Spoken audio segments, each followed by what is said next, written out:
Olá pessoal, tudo bem com vocês? Meu nome é Leopoldo Cunha, eu sou advogado-chefe da Cunha Law LLC e é um prazer conversar com vocês hoje. Como vocês podem ver, a gente está cada vez evoluindo para melhor atendê-los e para ter um serviço cada vez de maior excelência aqui dentro do escritório. A gente até já está com um microfone novo e esse é mais um episódio do Cunha Law Responde. Então vamos passar para as perguntas. O Fábio pergunta: manter uma empresa aberta sem movimentação é muito custoso? Isso para já estar aberta na chegada aqui nos Estados Unidos, presumo.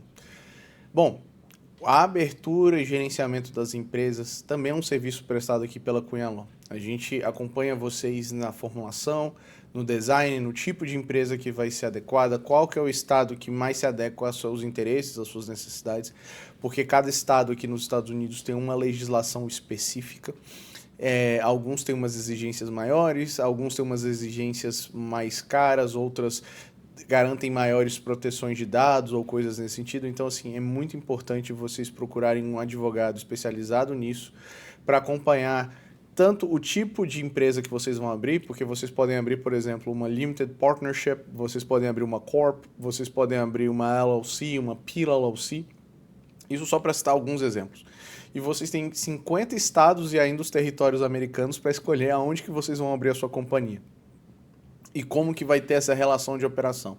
Dependendo de onde é aberto, dependendo da estratégia tributária ou da estratégia jurídica que se monta, por exemplo, às vezes é mais interessante abrir uma empresa num estado e transformá-la numa alien company em outro estado aqui nos Estados Unidos. Então, assim, isso é interessante. Mas, Fábio, respondendo sua pergunta diretamente, o custo de se manter uma empresa aqui nos Estados Unidos é muito baixo, em especial se ela não tiver uma movimentação considerável ou se ela tiver pouca entrada e saída de recursos. O que eu quero dizer com isso?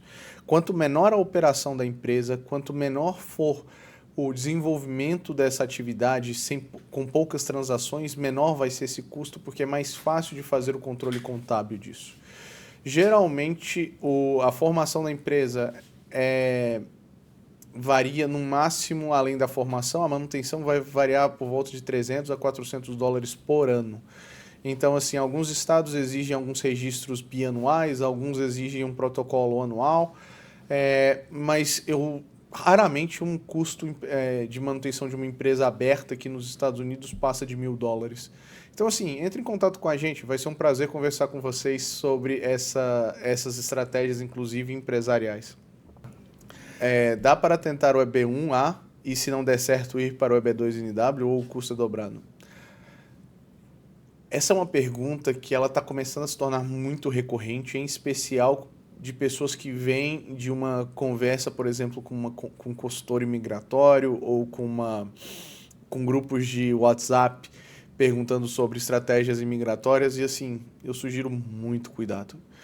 Por que eu sugiro tanto cuidado? Até mesmo dentro do escritório, eu tenho clientes, por exemplo, que eu estou na dúvida se o perfil dele se encaixa com o EB2NW ou com o EB1A. A gente monta uma estratégia combinada entre esses dois vistos, que é geralmente um protocolo do 1 a 1A. Por quê? Para garantir que tenha um sucesso no pleito. Eu me incomodo muito de ver pessoas tratando o processo imigratório como se estivesse jogando uma moeda ou tentando para ver se dá. Eu acho que isso é muito complicado. O que acontece aqui dentro do escritório? E aí eu queria até conversar com vocês. Na Cunha Law a gente prioriza a manutenção da relação com o cliente. O que eu quero dizer com isso? Eu não quero dizer que eu vou segurar o cliente muito tempo, eu quero dizer que a ideia é que a gente consiga prestar o serviço continuamente para o cliente, com o desenvolvimento da empresa, com suporte. Então a gente tem escritórios parceiros em outras áreas que a gente não presta esse serviço, por exemplo, áreas de família. Então, o que a gente faz? Monta-se uma estratégia migratória por etapas. Considerando as etapas do processo, a gente fecha um contrato e esses contratos vão se estabelecendo. Obviamente, se o cliente já é um cliente dentro do escritório, você tem um tratamento especial com um desconto, considerando o valor dos nossos serviços, porque grande parte da aquisição de informações, organização documental já está arquivada dentro do próprio escritório. Então a gente tem uma redução de custo e isso é repassado diretamente para o cliente. Então sim, respondendo sua pergunta, Dependendo da estratégia, a gente pode aplicar um EB2NW, a gente pode organizar de uma outra forma. E não, o custo nunca é dobrado, eu te garanto isso. Por mais que a gente possa cobrar um adicional para fazer uma aplicação de um outro tipo de visto, por exemplo, isso nunca vai ser o mesmo valor que eu cobraria, por exemplo, de uma pessoa que está entrando no escritório agora. Com tantas certezas e obstáculos, ainda vale a pena emigrar para os Estados Unidos? Isso é uma pergunta muito pessoal. E eu cito aqui uma entrevista que eu assisti com o Eddie Murphy e com o Jerry Seinfeld. E o Eddie Murphy estava contando a história de quando ele era um garoto e ele resolveu ser um boxeador. E ele foi para uma ele foi para uma escola de boxe e ele foi participar de uma competição. E quando ele subiu no ringue para lutar com outro garoto, ele apanhou como um condenado. E quando ele apanhou, ele virou pro pai dele e falou assim: eu queria ser lutador de boxe, mas o meu oponente queria mais que eu. Então, eu penso muito nessa história, assim, os obstáculos subiram e incertezas a gente sempre vai ter na vida. Mas eu acredito que não existe melhor hora para emigrar do que o agora. E por que eu falo isso para vocês? Porque eu consigo trabalhar com este momento. Então, assim, eu acompanhei processos imigratórios de garotos de 20 anos, eu acompanho processos migratórios de senhores e senhoras de 70, eu estou acompanhando um processo migratório de uma senhora de 78 anos aqui para os Estados Unidos. Então, assim, eu tenho o luxo de ver o processo migratório por diversas gerações e por diversos estados. E o que eu posso te falar é que dependendo da geração, dependendo da idade que você tá, não é mais fácil ou mais difícil que a outra. São desafios distintos. Então, por exemplo, quando você faz um processo imigratório na casa dos seus 20 anos, você tem uma grande vantagem comparada com um profissional de 40, de 50 anos, que é o tempo. Você tem a oportunidade de ter tempo de amadurecer a sua vida, de você se estabelecer numa sociedade americana com muito mais intensidade do que, por exemplo, uma pessoa que migra para cá, para os Estados Unidos, com 50 anos. Você tem uma outra coisa que é muito boa comparada, por exemplo, com um senhor de 60, que é o vigor físico. Então, assim, você tem duas grandes vantagens, a capacidade adaptativa e o vigor. Por outro lado, você tem alguns desafios. Geralmente você tem menos renda que um homem de 50, 60 anos e você tem menos experiência dos desafios da vida. Então acaba que você pode se meter em algumas encrencas. Quando você imigra na casa dos 30 anos, 30, 40 anos, geralmente você está num processo migratório com a família. Então, o desafio imigratório já se torna não só singular, mas também plural, porque você tem que ajustar e adequar os interesses não só seus, não só o seu sonho, mas também os objetivos da sua esposa, do seu cônjuge e também os objetivos e os sonhos dos seus filhos. Quando você está na casa dos 40 para os 50, o desafio anterior é maior, então porque você não tem que adequar só os interesses dos seus filhos, ou dos seus cônjuges, mas também dos seus filhos, porque eles geralmente estão na casa dos 17, 18 anos, então tem algumas incertezas, algumas inseguranças que afetam o processo. E apesar de você ter uma condição financeira um pouco mais madura, você vai ter um pouco mais de dificuldade de adequação e adaptação do solo americano. E isso vai se ajustando. Então, eu falo para todo mundo, sempre vai ter algum desafio. Eu não conheço absolutamente ninguém que tenha imigrado para os Estados Unidos, e que tenha tido uma vida completamente linear, manteve os mesmos estilos e padrões que tiveram do país de origem. E eu falo para vocês, eu mesmo passei por várias dessas questões, vários desses inseguranças, desafios, mas eu não me arrependo. Hoje eu vivo outros questionamentos, outras questões e essa é uma pergunta muito pessoal, se valeu a pena ou não. Eu estava conversando com um grande amigo meu e eu falei para ele uma frase que eu acredito de verdade. Se eu vivesse no Brasil, minha vida seria mais fácil, profissionalmente mais tranquila, mas seria menos feliz, porque o meu sonho era migrar para os Estados Unidos. E é isso que eu faço no meu trabalho. Eu ajudo as pessoas a realizar seus sonhos. E eu falo para vocês, não é um governo, se esse é o objetivo de vocês, se é o sonho de vocês, eu acho que não é um governo ou uma situação que vai definir o futuro de vocês. Porque por mais que seja mais difícil, O tempo está passando. Então, assim, não percam essa oportunidade. E caso vocês estejam inseguros, com incertezas, a melhor coisa é planejamento. E aí entra em contato com a gente. Eu não tenho medo de falar com o cliente, olha, não é o momento de você me contratar agora. Às vezes eu viro para o cliente e falo, vamos fazer o seguinte, eu desenho com você um plano de capacitação, de desenvolvimento, e daqui a 2 anos você me procura. E aí a gente vai conversar. Pode ser que você ache outra pessoa, pode ser que você não ache, mas assim, eu estou tendo hoje a felicidade já de receber alguns desses clientes que eu desenhei o planejamento lá atrás e está funcionando muito bem. Então assim, o momento de migrar é sempre agora, tá bom? É B2NW de consultoria em segurança pública. Sou policial. Ficou impraticável? Bom, o que eu posso te falar disso? A experiência do profissional como consultor, ela tem que ser comprovada anteriormente. O que eu quero dizer com isso? Não adianta, por exemplo, eu ter trabalhado como contador de uma empresa muito tempo e eu dizer que eu vou abrir uma consultoria de tributária para estrangeiros investirem no Brasil. Eu tenho que mostrar uma correlação entre a minha experiência pretérita e o meu proposed endeavor atual. Porque, dependendo da situação que você vai se adequar, o trabalho de consultoria é muito distinto. Então, assim, eu tenho alguns clientes no escritório que eles trabalham com consultoria de planejamento em engenharia mecânica. Esses profissionais eles são responsáveis por desenhar e estruturar a esteira de produção de uma empresa. O que acontece? Nesses casos, ele já tem uma experiência pretérita na área de consultoria e ele quer manifestar essa experiência aqui nos Estados Unidos. Isso é completamente viável e muito tranquilo, tanto é que a gente está seguindo por esse projeto.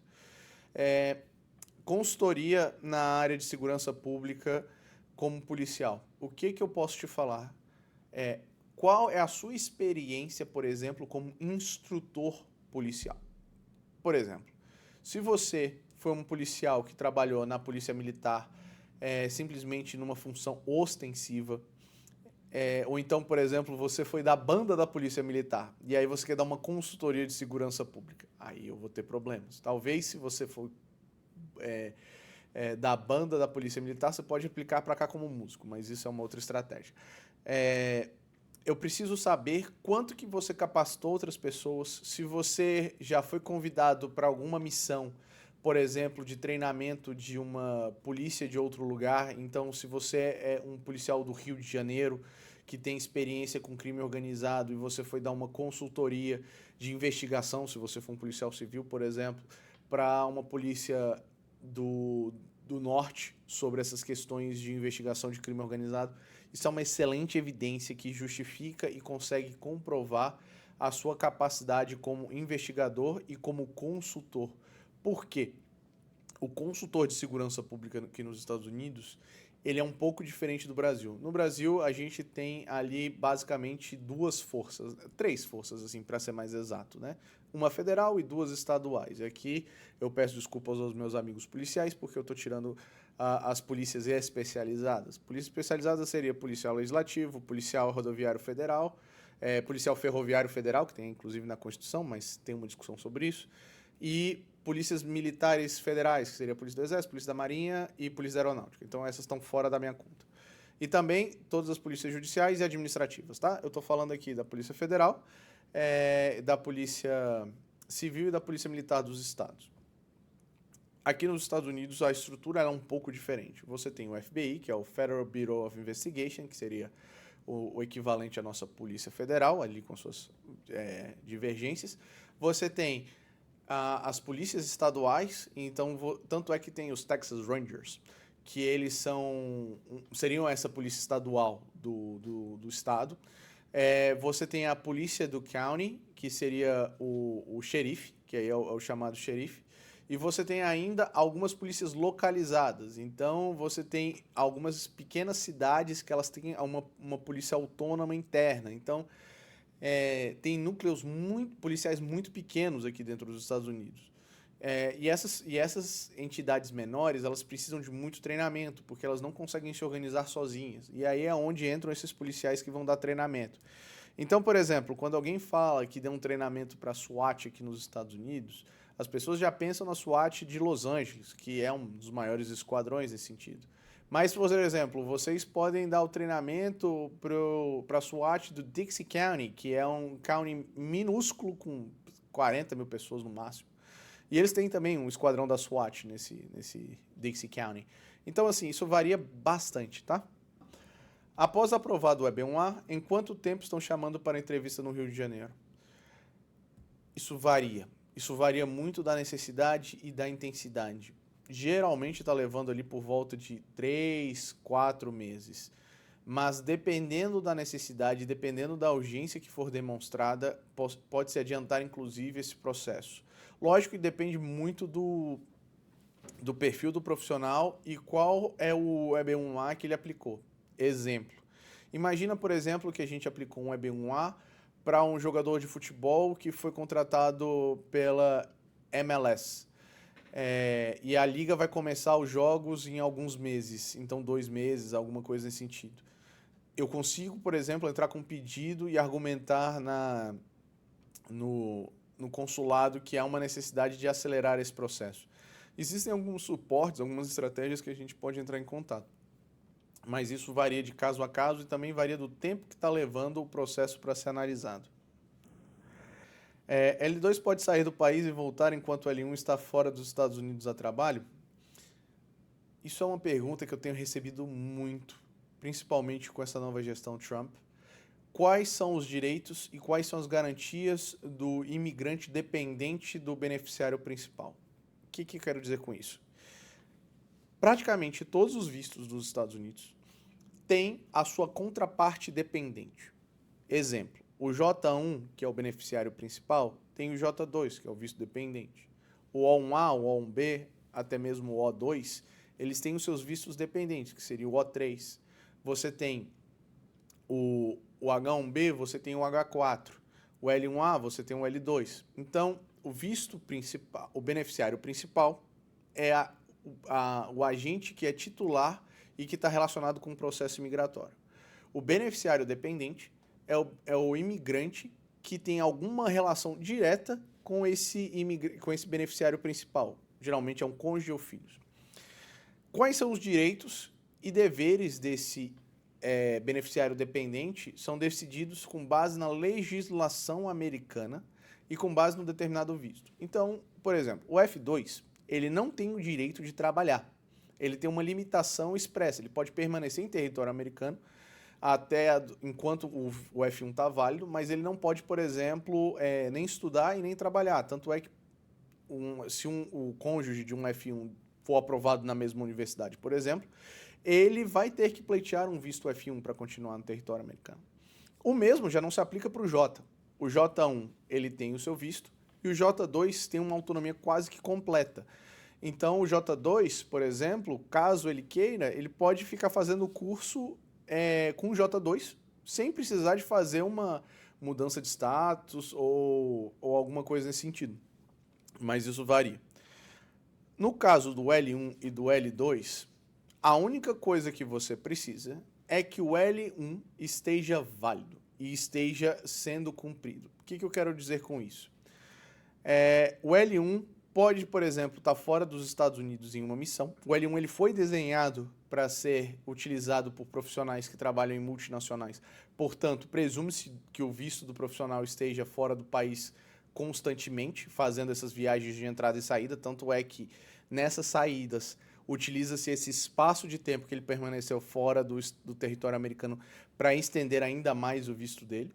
Mas o L2 pode permanecer nos Estados Unidos tranquilamente, desde que esteja sendo cumprido as regras determinadas por aquele visto. Isso serve também não só para o L2, isso serve para o visto O, isso serve para vários tipos de visto. Então, assim, a regra geral é que existe uma certa autonomia entre o visto do beneficiário dependente e o visto do beneficiário principal. Desde que o beneficiário principal esteja zelando pela manutenção do seu visto e cumprindo os requisitos estabelecidos naquele visto, eu não vejo nenhum tipo de problema no caso concreto. Porém, toda previsão tem também suas exceções. Uma coisa, como eu usei o exemplo, é do L1 que está numa missão de um mês e pouco, em outro país fazendo um trabalho. Outra coisa, por exemplo, é um L1 que ficou 6 meses no Brasil enquanto o L2 está aqui nos Estados Unidos. Aí já é inviável. Teve até uma história que eu tive que responder, isso me deu um certo trabalho de pesquisa, que se espalhou em algum grupo de WhatsApp que o F2, o beneficiário dependente do F1, o F2, não podia sair do país, o F1 quer dizer, não podia sair do país se o F2 estivesse em território americano. Isso não existe. Isso depende muito de situação para situação. O que acontece é que, dependendo do programa no qual você está vinculado, você tem o dever legal de informar o Estado com visto F1 se você está saindo do país para ter uma regularidade, cumprimento das aulas e tudo mais. Existe também uma legislação que fala que você não pode abandonar menores em território americano, mas isso é uma legislação estadual. Por exemplo, você tem um filho de 16 anos e o F1 e o F2 resolvem fazer um cruzeiro nas Bahamas, deixando o filho jogando videogame em casa. Nesse caso, o que se aplica é uma legislação estadual que proíbe o abandono de menores. Isso varia de estado para estado. E aí isso já foge um pouco do escopo do trabalho do escritório. Mas, em regra geral, isso tem que ser analisado caso a caso. Os conselhos que eu dei aqui foram conselhos de natureza geral, então, assim, não se sobrepõe de forma alguma uma orientação de um advogado no seu caso concreto e não podem ser utilizados como orientação jurídica. Sugiro que entre em contato conosco ou com qualquer outro escritório para verificar a sua situação. Pessoal, eu agradeço muito a presença de vocês e, por favor, assistam os outros vídeos que estão disponíveis aqui no canal e qualquer dúvida, só entrar em contato conosco. Grande abraço e tchau, tchau.